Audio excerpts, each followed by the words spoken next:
World Malayali federation middle east region health forum എല്ലാവർക്കും ആരോഗ്യം എന്ന പദ്ധതിയുടെ ഭാഗമായി world Malayali federation KIMS health ഗ്രൂപ്പുമായി സഹകരിച്ച് എല്ലാ മിഡിൽ ഈസ്റ്റ് രാജ്യങ്ങളിലും വാക്കത്തോൺ സംഘടിപ്പിച്ചു.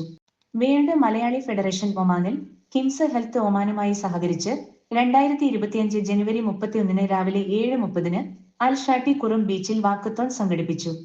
200ഓളം പേർ പരിപാടിയിൽ രജിസ്റ്റർ ചെയ്യുകയും പങ്കെടുക്കുകയും ചെയ്തു. വേൾഡ് മലയാളി ഫെഡറേഷൻ ഒമാൻ ദേശീയ പ്രസിഡന്റ് ജോർജ് പി രാജൻ സ്വാഗതം പറഞ്ഞു. Middle east region health forum coordinator doctor Lal Krishna ആരോഗ്യം പ്രോത്സാഹിപ്പിക്കുന്നതിൽ നടത്തത്തിന്റെ പ്രാധാന്യത്തെക്കുറിച്ച് സംസാരിച്ചു. പൊതുജനങ്ങളിൽ കൂടുതൽ ആരോഗ്യ അവബോധം സൃഷ്ടിക്കുന്നതിനായി ഇത്തരം പരിപാടികൾ നടത്തേണ്ടതിന്റെ പ്രാധാന്യത്തെക്കുറിച്ച് Muscat KIMS health hospital CEO doctor Samanthi DeSilva സംസാരിച്ചു.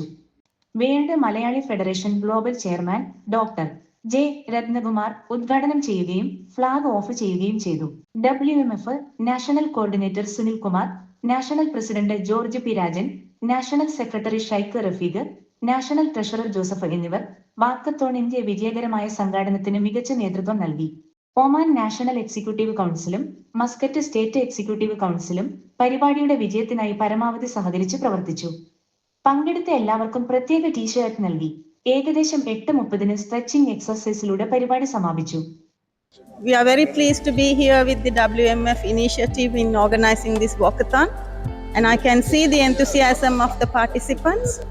KIMS Health is very proud to be part of this initiative. We have been here for last 15 years looking after the people of Oman and then supporting them at their time of need and giving the best of healthcare when they need it. And then now today, this initiative of WMF, I understand it's a global event and all over Gulf on this time of the day we are taking part in the same initiative. It's a big step towards initiating wellness. And walking is one of the most simplest, most affordable and most practical activity that anyone can do. All the very best, and may all of you remain healthy and fit in the years to come.